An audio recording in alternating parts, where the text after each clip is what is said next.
Bom, aí agora a gente encerrou o primeiro grupo, certo?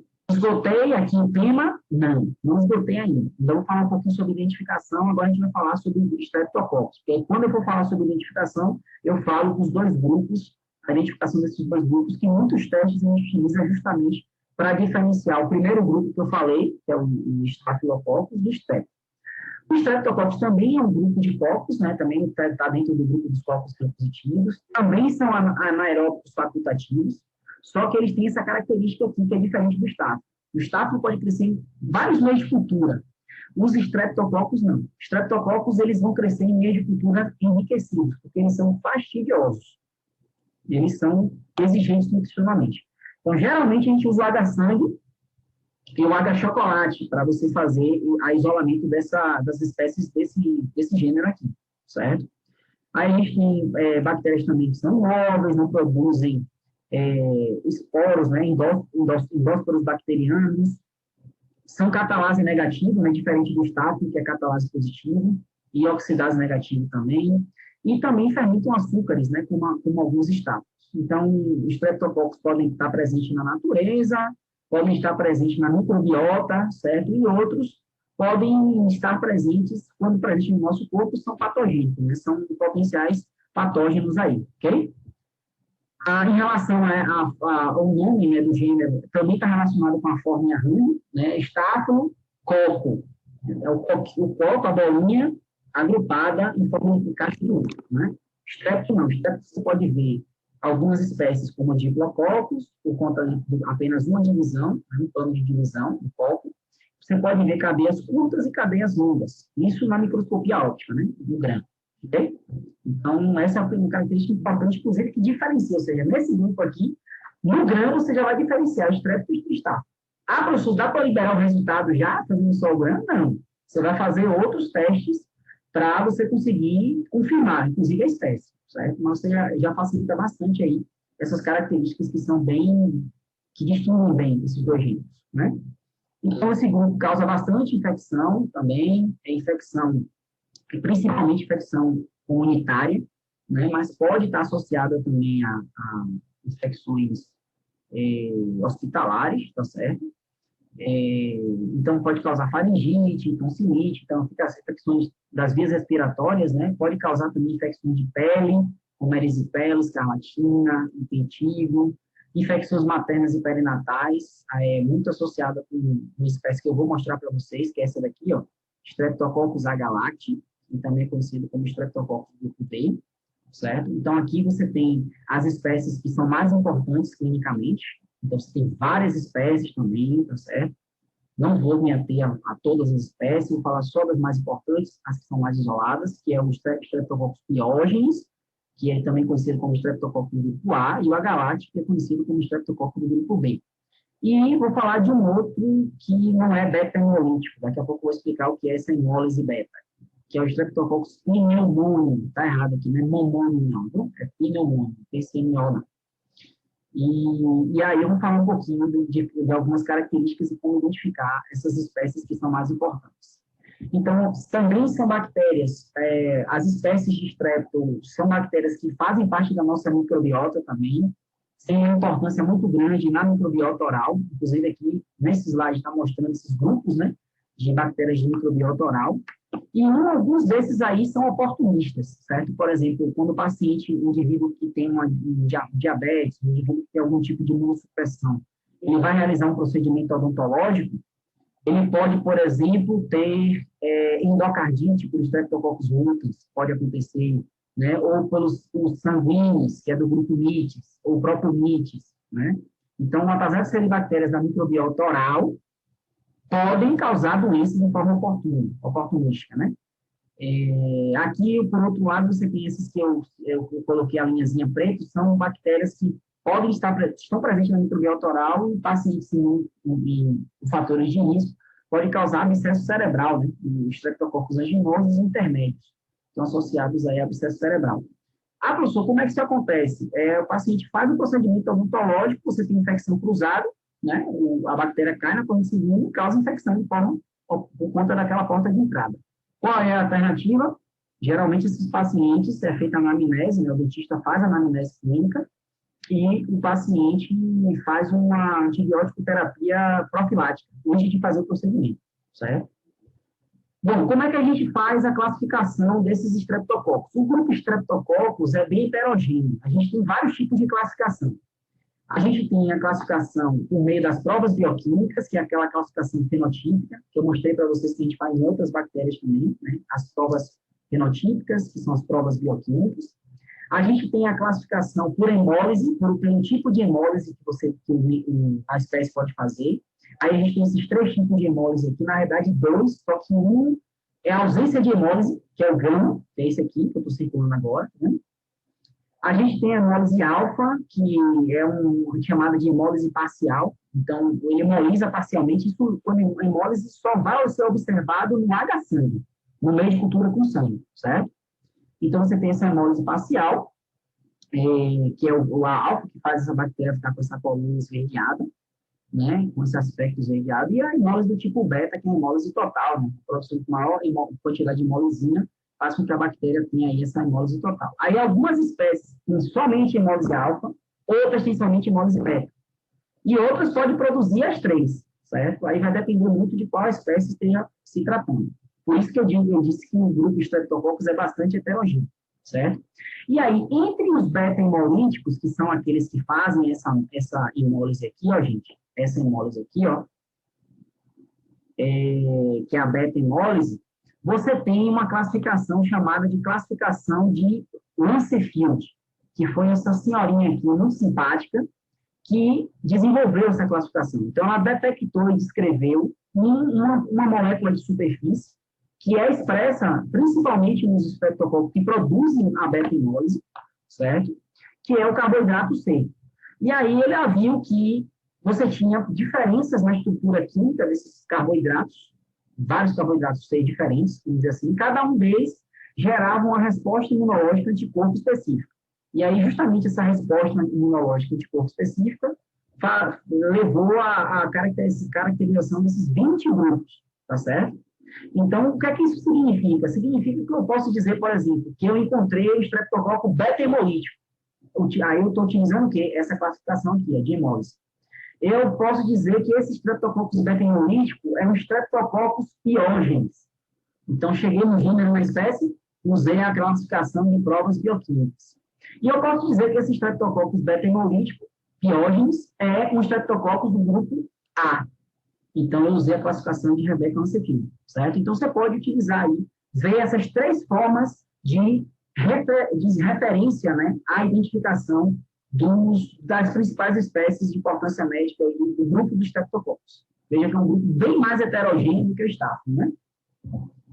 Aqui, essa tabela, eu não vou detalhar demais, eu coloquei nessa aula aqui só para vocês verem. Isso aqui é um resumo das espécies principais que eu tirei lá do livro de microbiologia médica do Jarvis, se não me engano, acho que foi isso.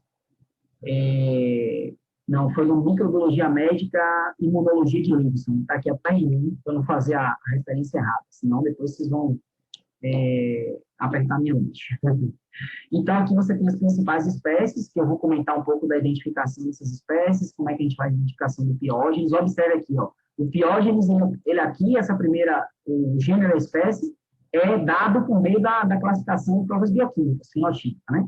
Aí você tem, ele mesmo sendo classificado pela prova bioquímica, Streptococcus piógenes, ele também é um Streptococcus do grupo A, ou seja, ele expressa o carboidrato que caracteriza o grupo A, né? E ele é um beta-hemolítico, certo? É um beta-hemolítico, na classificação de hemólise, tá vendo? Mas vejam aqui, ó, que o Streptococcus bovis, por exemplo, ele pode fazer hemólise alfa, hemólise beta ou a gama, que é nenhum, certo? E ele é grupo D, porque ele pode expressar o carboidrato do grupo D, uma vez que ele também pode ele pode fazer a beta-hemólise, certo?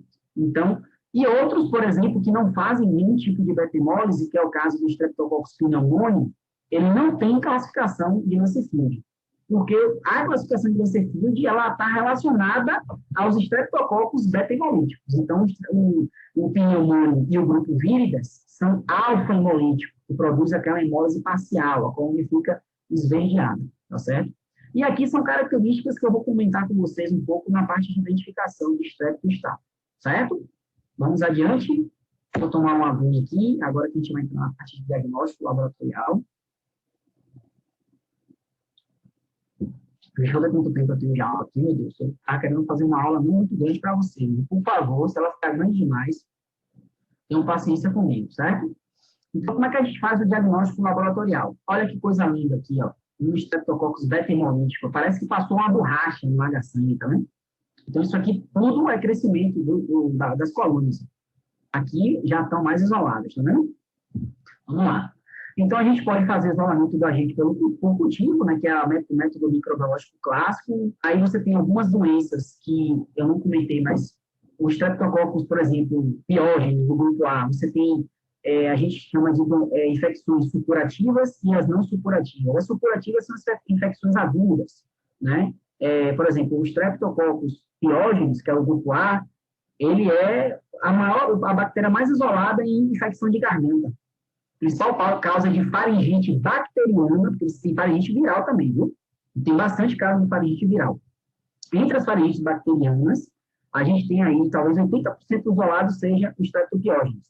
Só que essa faringite, se ela não for tratada adequadamente, ela pode evoluir para uma doença não supurativa, infecção não supurativa. Por exemplo, uma glomerulonefrite, né? E aí, em alguns desses casos, quando evolui para essas formas graves, você pode identificar por métodos sorológicos, né? Métodos imunológicos, que é os métodos baseados em reação antígena de corpo. E você também pode detectar os PCR, só que na prática, na vida real, no mundo real, você vai fazer sempre, a maioria dos casos, você consegue isolar o agente e identificar por métodos microbiológicos clássicos. Mas a gente tem essas possibilidades aqui também, certo? Aí a gente tem aquela logística, tá vendo? Eu falei para vocês anteriormente, então não vou explicar o que é cada etapa, só vou mostrar algumas figuras para vocês.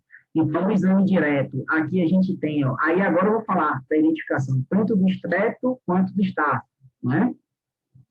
A gente tem aqui de hemocultura, né, de amostra de sangue, aqui tem as hemácias, bonitinhas, os estafilococos, né? Cocos gram-positivos agrupados. Você nunca vai ver um estreto com esse tipo de disposição, não. Isso aqui é estáfilo, certo?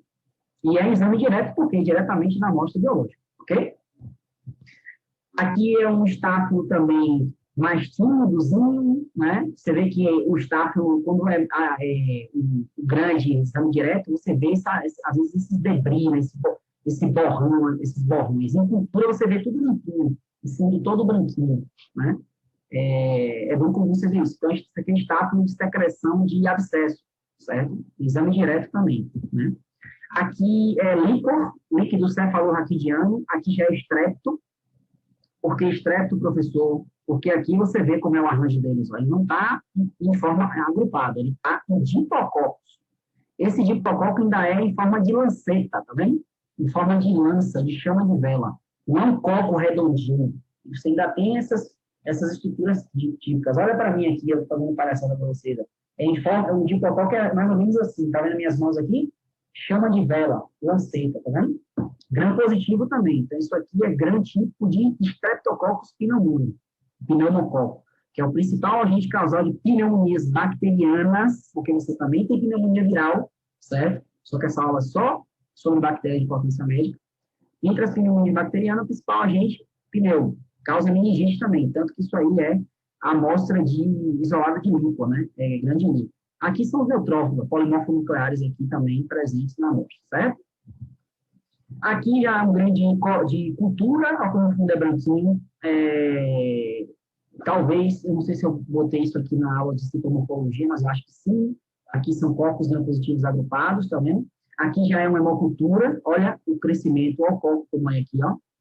Aqui já é cadeia, então isso aqui é estrepto, tá vendo? E aqui é o pneu, de secreção respiratória também, como eu disse, ele é importante causador aí de doenças respiratórias bacterianas, certo? Então, aqui são alguns exemplos de exame direto. Cultivo e isolamento. Qual é que a gente usa? H-sangue, certo? Você pode usar o Bactem para dar uma diminuída no crescimento de bactérias de microbiota, se for, por exemplo, cultura de secreção de orofaringe, para diagnosticar o quê? Streptococcus piógenes. Lembra que eu falei para vocês? Piógenes é bastante isolado infecção de faringite, certo? Bacteriana.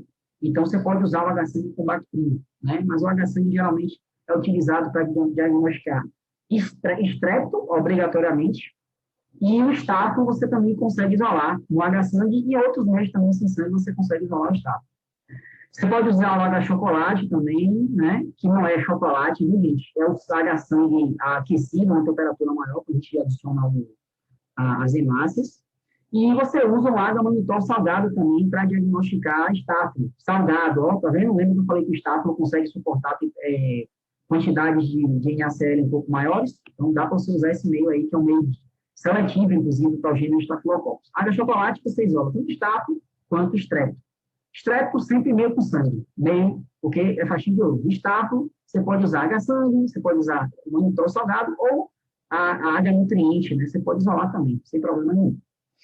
O isolamento é aquele método que eu falei para vocês, secreção de orofaringe, por exemplo. Você vai fazer o método de semeadura por esgotamento. Você pega o suave, já expliquei para vocês, né? Aqui é só animação. Aí pega lá a alça flambada, faz a primeira estria e você tem isso aí, tá vendo? No final, quando você incuba após 24 horas, não é depois você faz as estrias não, viu? Pelo amor de Deus. E aí você tem, aí você vai pegar o que aqui? Se você está pesquisando, isso aqui é uma placa típica de cultura de orofaringe. O que é que você vai pesquisar? Cultura de orofaringe, a gente vai pesquisar Streptococcus pyogenes, Streptococcus grupo A. O Streptococcus grupo A é beta-hemolítico, então você vai pegar colônias suspeitas beta-hemolíticas, que são essas aqui, certo? Nesse caso. Essas aqui não estão muito típicas do piógeno. O piógeno a cultura é menorzinha, mais puntiforme. Vou mostrar que eu tenho uma placa do lado do hospital que a gente fez o isolamento. Condições de crescimento, Streptococcus a gente faz na jarra de CO2, certo? Estáfilo pode colocar sem jarra, sem a presença da jarra, 35 graus, mais ou menos 2 graus, de 18 a 24 horas, para você começar a observar a morfologia macroscópica das colônias, certo? Bom, isolamento, eu já falei, você pega a colônia suspeita e faz o isolamento, certo? Identificação, como é que se faz a identificação? Você vai fazer o grão. Não fez o grão direto? Então, faz o grão também, isolou a bactéria, a primeira coisa que você faz o grão, para ver se bate, inclusive, com o resultado do seu grão direto, né? O Streptococcus, você vai ver padrão hemolítico, estáfilo também, do jeito, estáfilo aureus, algumas cepas produzem hemólise do tipo beta, pode produzir também hemólise do tipo beta, né? Esqueci de mencionar isso, importante. Aí vai ver uma morfologia da colônia, né? Vou mostrar algumas para vocês aqui, grão colonial, certo? E a catalase negativa. Aí você vai dizer, qual é o gênero? É estrepto, certo? Se for catalase positiva, é estáfilo. Então, veja que eu sempre digo assim, se toda bactéria fosse um corpo gram positivo, é bem fácil você identificar essas bactérias. Alguns testes simples que você consegue identificar na microbiologia manual, certo? Na classe. Aqui é um grão colonial de Streptopiógenes, tá vendo? Ó, de hipococos, tá vendo? Cadeias curtas aqui, certo?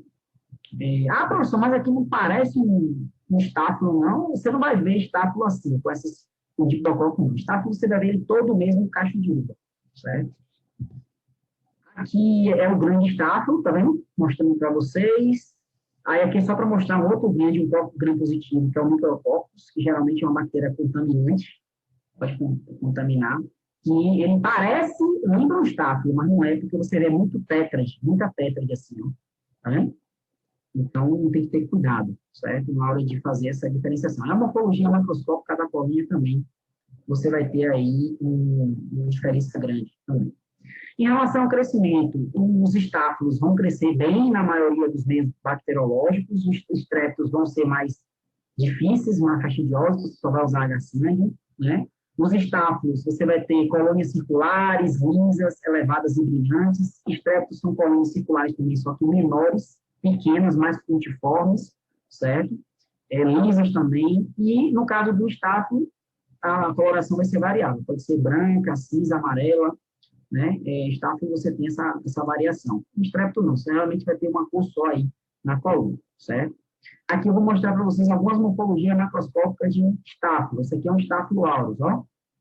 Bem isolada a cultura. Você vê que esse daqui, inclusive, está fazendo beta-hemólise, né? Tá vendo? Lembra que eu falei, né? Alguns estáfilos aureus produzem beta-hemólise. Aí você vai avaliar essas características, né? Tamanho, cor, borda, topografia, se faz hemólise, se não faz, certo? Aqui uma outra placa de Staphylo aureus, beta-hemolítico, bem bonita, com unhas brancas circulares, beta-hemólise.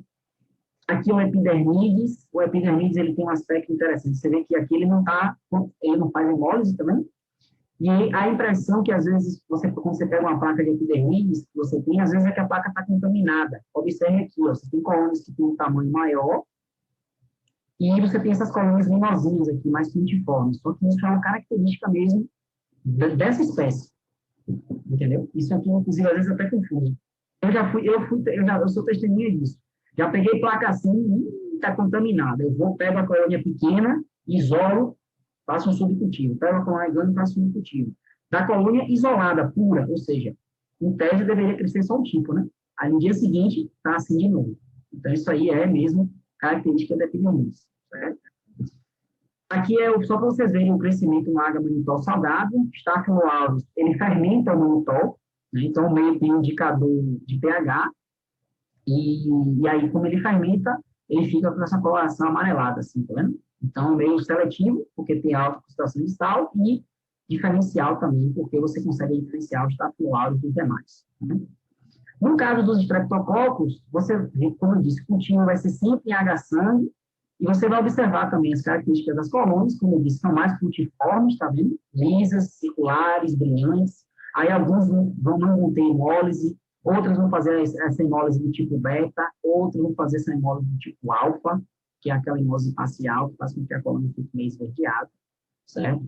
O importante alfa é o Streptococcus pneumoniae, certo? O beta, você tem todos esses grupos aqui, que podem fazer hemólise do tipo beta, sendo que o A e o B são os mais importantes. E a gama, você tem esses grupos aqui também. Pode fazer, ou seja, não fazer hemólise, né? Aí você tem a prova da catalase, que diferencia o gênero estreto de Staphylo. Como é que você faz essa prova? Para identificar a presença dessa enzima. Você vai pegar o substrato dela, que é o peróxido de hidrogênio, né, água oxigenada. Você vai pegar lá um pouco da cultura.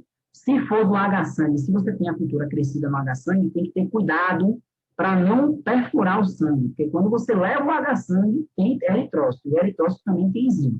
Então, você pode ter um resultado falso positivo, tem que ter cuidado nisso. Pega só a parte de cima ali da colônia, coloca na lâmina, mesmo sem nada, seca, e pinga lá o substrato.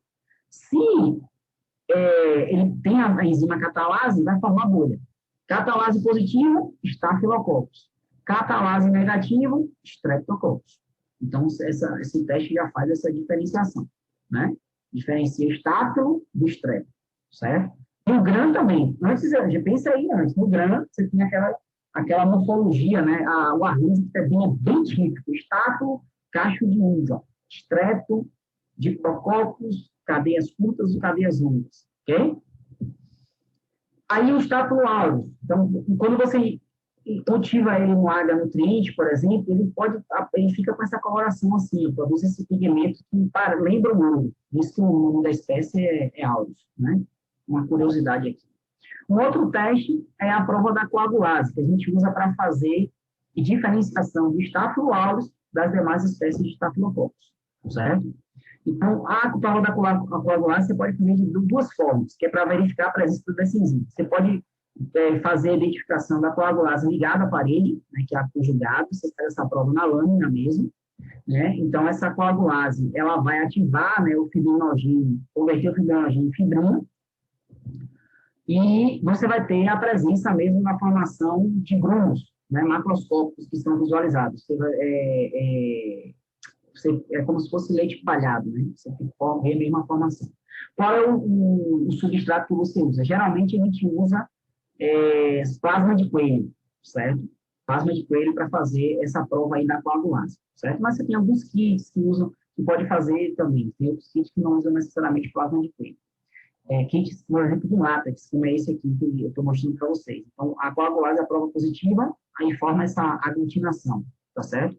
Então, formar aglutinação significa que a bactéria tem a coagulase, e essa prova, no caso, é para identificar a coagulase ligada à parede, né? Então, coagulase positiva, Staphylococcus aureus, certo? Aí você tem também, você pode identificar também a prova da coagulase em tubo, né? Então, a gente tem aí o a presença, né, dessa coagulase livre.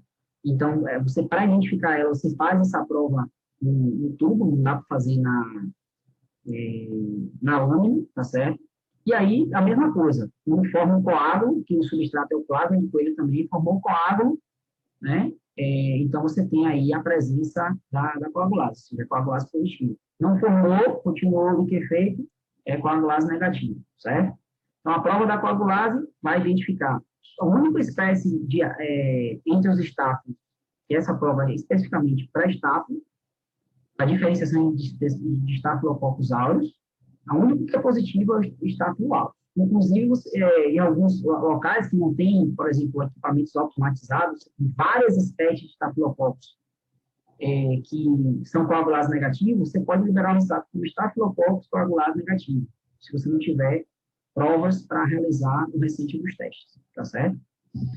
Então, o Staphylo aureus aqui é só um resumo, né, das características, produção de pigmento, que eu mencionei, produção de catalase, produção da coagulase, fermentação do manitol, que fica assim amarelado, Staphylo aureus, tá vendo? E hemólise do tipo beta, né, que é uma característica bastante vista aí nas cepas de estáfilo. Aí você tem uma outra prova que diferencia uma outra espécie, que dá para você identificar uma outra espécie de estáfilo, já no aureus, entre os coagulases negativos. Como é que você faz a prova da nova biocina? É como se fosse um antibiograma, tá, pessoal? Você coloca lá o discozinho de nova biocina, né, no meio milagento, e aí você incuba. E aí você vai fazer a leitura do halo, certo? Então, quando o halo ele é maior do que 12 milímetros, ele é sensível à biocina. Se for menor ou igual a 12, é resistente, certo? Quais são as espécies de coagulase negativa que a gente consegue diferenciar? Se for resistente, com certeza, Staphylococcus saprophyticus, que é aquele que eu mencionei, que é o segundo maior causador de infecção do trato urinário em mulheres jovens sexualmente ativas, né? E você tem o Staphylococcus SPP, que, no caso, for sensível, pode ser qualquer um outro que não o Staphylococcus saprophyticus. Aqui, a gente já, se a coagulase for negativo, você vai fazer a prova da nova biocina, se estiver disponível, certo? E aí você tem vários outros testes, né, de fermentação de açúcares e outros testes que vão ser utilizados para identificar as outras espécies de Staphylo aureus. Aqui um Staphylococcus saprophyticus, aqui a prova da nova biocina, tá vendo? Resistente, que foi isolado de cultura do trato urinário. Inclusive, essa placa aqui da direita, né, é uma placa com aquela semeadura que eu mostrei para vocês anteriormente, semeadura quantitativa, que a gente usa muito em cultura de urina. E aqui já é a bactéria bem isoladinha, que a gente já faz o isolamento e já coloca já o disco, né? Faz essa partezinha da placa para colocar o disco da nova biocina, para já liberar, fazer um antibiograma e liberar o resultado, certo? Então, aqui é só um resumo dessas identificações das principais espécies de estáfilo, tá vendo? Importante aí esses testes para identificar. Então, é bem fácil, né? São poucos testes que você utiliza. E, como eu disse, existem várias outras espécies. Então, você tem outros testes que podem ser utilizados para você chegar aí nas outras espécies que não necessariamente o saprophyticus. Aí você tem que o epidermidis, que eu comentei dele também,